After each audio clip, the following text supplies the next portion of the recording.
What's up, guys? Welcome to the channel.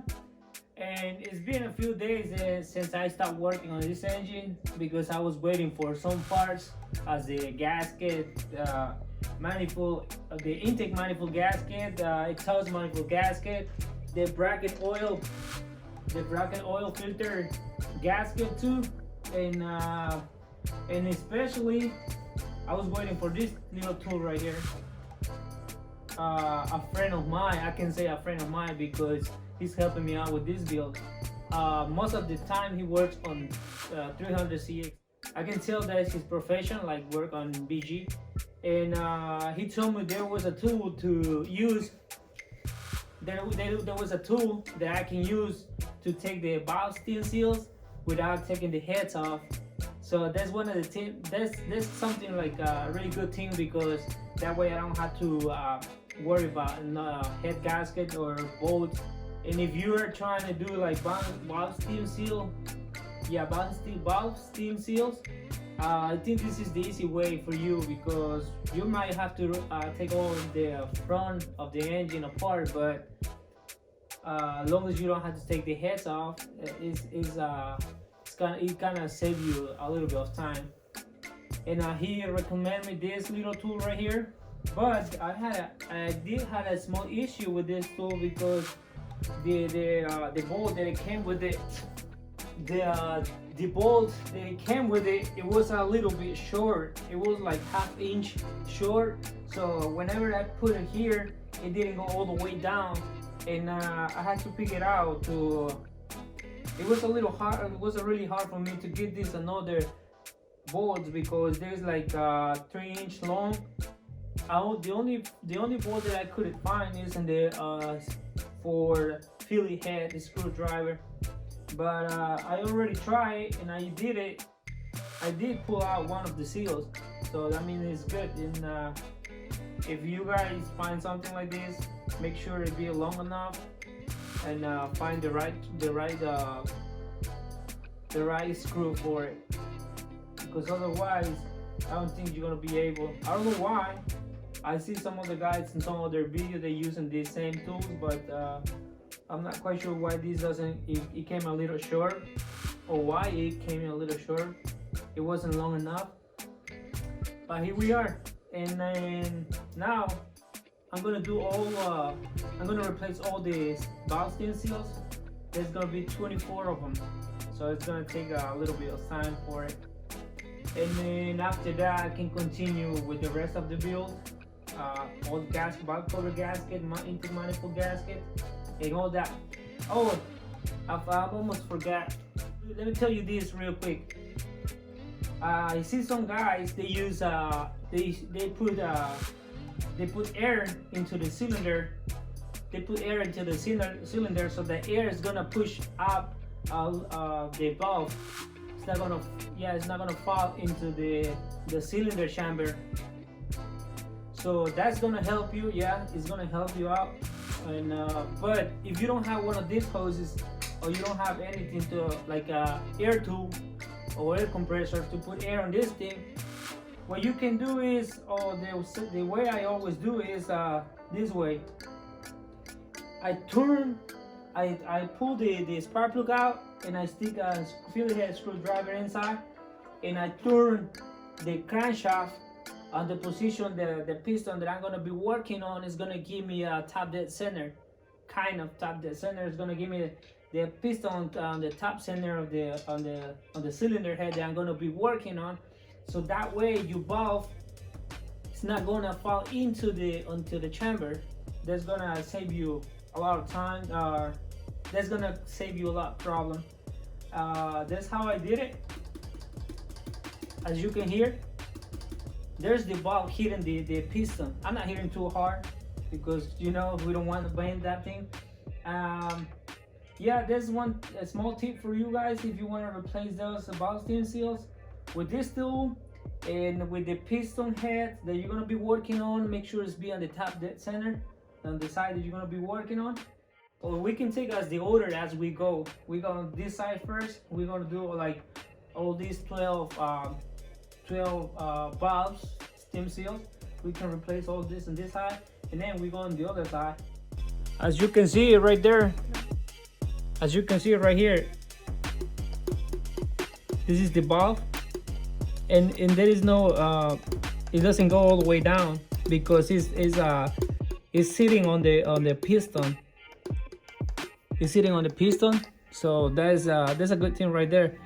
And then on this valve right here, I already removed the seal just to make sure it works and all that. And I'm gonna continue with this one. I had to put this one back on the new one, but I'm gonna do this one just to show you guys how to do it. So basically, with the magnet, you're just gonna pull this thing off. That's the lifter. That's the lifter right here. We gotta clean that up. And then right here we see the cap, the valve cap or the spring cap, and on the cap it has the retainer or breakers, not quite sure what's the name of it. And here is where the tool will start doing the job. We're gonna put this thing in here, this little bucket. We stick it in there, and then we grab this tool like this. It's a 10mm, and like I say, I couldn't find the screw. I couldn't find the bolt with the 10mm heads or any other type of heads. So that's why I this is actually the only one that I found in the fillet head screwdriver, on the fillet head. And then once you got this, and if the one it came with the tool, it works for you, that's perfect, that's great. This is a 10mm, but in my case it didn't work. I don't know why, it came a little short. Once the bolt is touching down there, the little bucket, we start pushing, putting more pressure on it.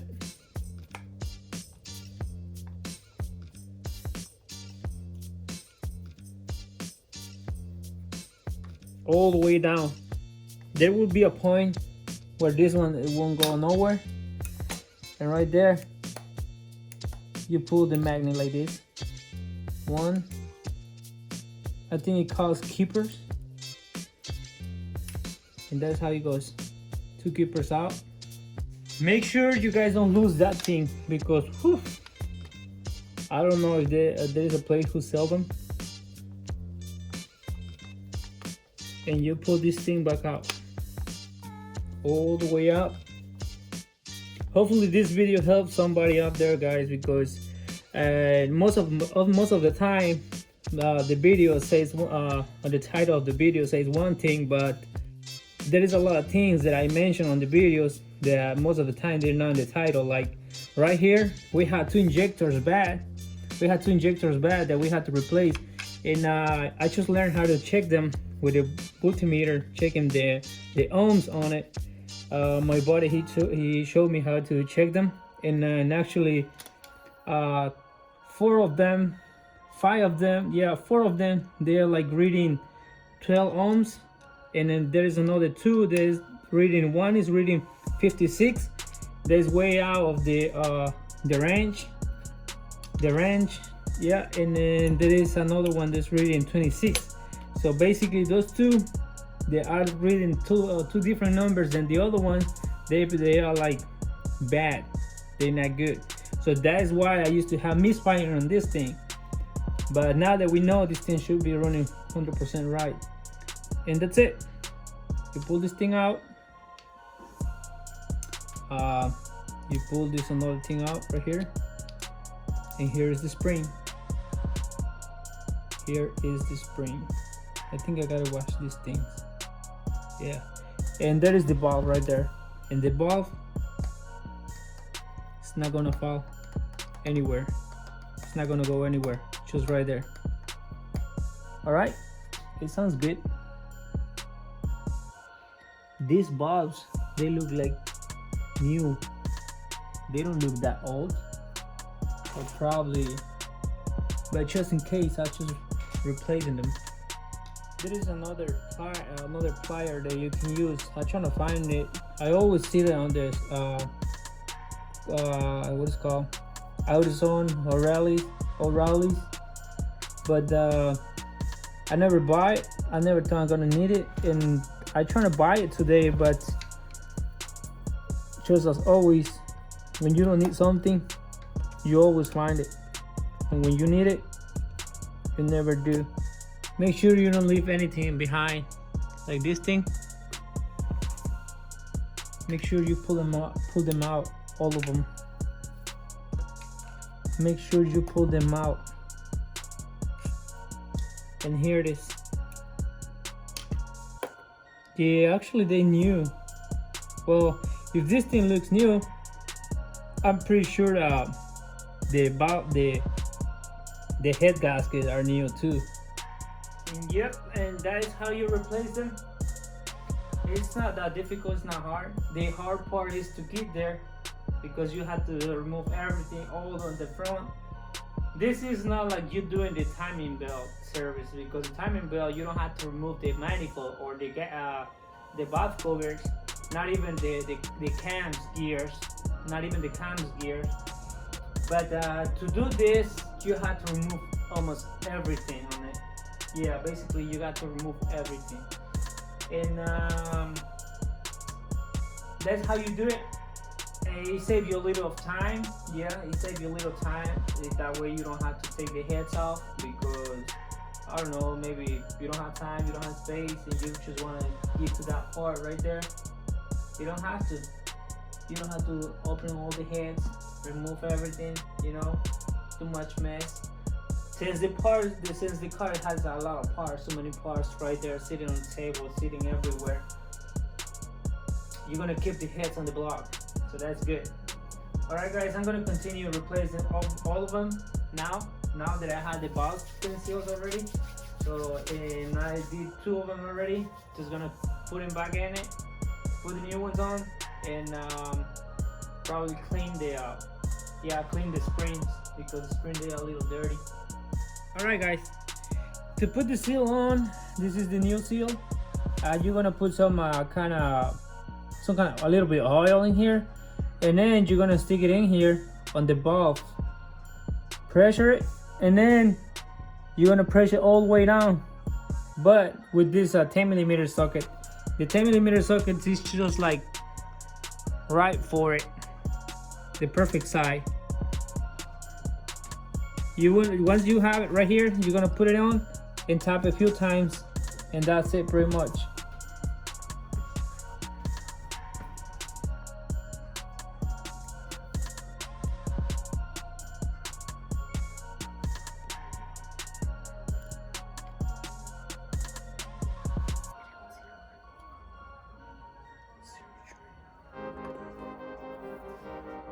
Like that, right there. And it goes all the way in. But once you have it right there, what you're gonna do next, stop this thing a little bit.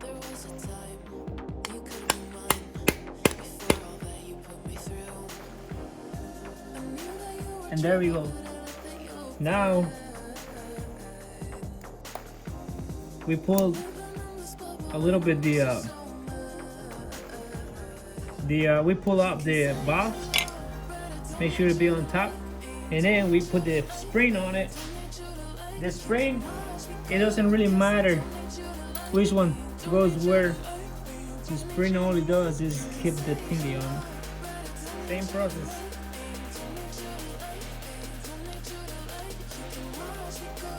With the keepers, if you don't have a team scissor or plier, you might gonna be playing around with it a little bit, but eventually it will get there. To say you can have fun whenever you're working on this thing. Yeah, now we gotta untie this thing, and that is gonna just be right there. If you've never done anything like this before, please be sure these little keepers, make sure they be on place, because they also can stick out a little bit, and that's gonna cause you problems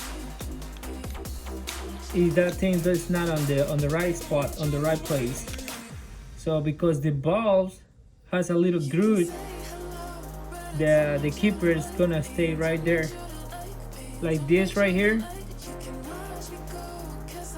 On the middle, it has a little groove. Groove, I think that's what's called. And that is what is gonna hold the valve. And make sure the white side is pointing up and not down. As you can see, it has like a different angle from the bottom then it goes on top, so a little bit difference in there. I'm sure you can see it's like a little funnel. It's like a tiny funnel that you put in there, and make sure you don't lose this thing. Sometimes you can hear it when the spring, when that thing is not right, but it's just almost sitting in the right place. The spring make the pressure and goes like fuck. That means it's right there is good. And that's how we got it. And that's how we got the first one. All right, right there, you can see it's a little hard. But right there you can see. This is how it's supposed to look like when the keepers are sitting in the right place. The valves a little bit on top, not too much, just enough, and the keepers inside of the spring cup, and that should be good right there. Now we are good to go. I'm gonna do these two right here and the other two on this side. This is the intake valve right here on this side. The camshaft from the intake. We can say this is the camshaft that goes in here. We can say there's an intake camshaft, and the one on this side is the exhaust camshaft, and obviously it's gonna be the exhaust valve right here. We got one. We still got another 23. We still got another 23 more to go. So I think I better hurry up if I want to get this thing running soon, and hopefully everything's gonna be good. All right, guys, we got this one right here. We're gonna make sure this be really clean. Grab your t-shirt and wipe it down. Should be good. I was a little concerned about how the fitting hole that is in here on the lifter, which way that should be go, which way should it go, because I was not quite sure. But this guy, Oscar, probably some of you guys know him, probably not. I mentioned him earlier. He's got a shop in Tampa, Florida. I think that's where he is. And I'm not quite sure. I'm gonna put here on the screen his business card. So some of you are around there and you're looking for a good place for where you guys can take your VG30dett engine. VG30dett. Your VG30 engine. I'm pretty sure this guy can do a really good take care for you guys. And I asked him about which way this one's supposed to go, and he told me that the way he put it is he put it always facing that way, where the gallery goes. So that way, if he done it that way and he never got any issue with it, we can say that is a good way to put it on. I'm not quite sure it's supposed to be a way to install this thing, but I am assuming that he knows better than I, so I'm just gonna listen to him and installing the way he told me to. And there is another thing that I would like to mention to you guys. Whenever you guys hear a ticking on your engine and it sounds like we all know that 300CX always have ticking on the heads, right? And I was just watching a video earlier today, and they say there is a way to check it whenever you had a really bad ticking noise on your engine, and that is by pressing it down And if this thing goes like down and it has a plate inside, like you feel the spring goes up and down, that means must be replaced, because this thing has some components on the interior, in the inside. So some things should be bad. I'm not quite sure. I cannot explain it because I never opened one of those, and I know they can be rebuilt. These things can be rebuilt. And also I saw another video where there were guys who was rebuild them. And okay, so I'm gonna continue with the busting. Like I tell you guys, most of the time I'm doing one thing, but there is always another thing that I like to explain to you guys, because I'm learning a lot of stuff on this thing, and I want you guys also learn a little bit of what we're doing here on some things that, and the title didn't really say. The title didn't say much, but whenever we have the engine in here, there is few stuff. There is a lot of stuff that I always would like to explain to you guys how it works, or how you check them, or stuff like that. Not always it's just because the title say one thing, it's gonna be just because on that thing. Okay, just keep that in mind. Sometimes there is a good things on stuff like this that we mentioned. All right. Okay, I'm gonna continue with this thing. That's it.